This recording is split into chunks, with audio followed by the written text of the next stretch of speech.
Money Bells! Andito na naman tayo sa isang episode na kung saan mag-rate tayo ng iba't ibang mga chocolate cookies. So, na-rate na natin is yung sa aperitif. Ngayon, andito tayo sa Baker's J. Dito lang din, magkatapat lang sila. 135 pesos, ito yung size niya. So, cross-section tayo. Tikman natin, ha? Itong soft cookie, siya crunchy on the exterior, pero very chewy sa loob. Siya ang tunay na chewy. I like na sweet na yung pinaka-butter niya. And at the same time, malaking factor, bakit kaya may walnut? Ito ba yung default nila? Removing the walnut, removing the white chocolate, for the dough itself, in fairness dense siya. Ibig sabihin, makapal na para siyang nasa borderline ng pagiging cake.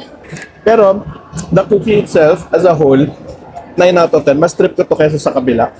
This is not bad. So, depende na sa inyo guys kung gusto yung tikman. But for me, I'll consider this one as an option if wala na ako ibang mapagbilhan. Yan lang. Let me know in the comment section kung anong cookies pa ang gusto niyo iparate sa amin. And sana, parating masarap ang ulam niyo kahit di tayo mayaman. Bye!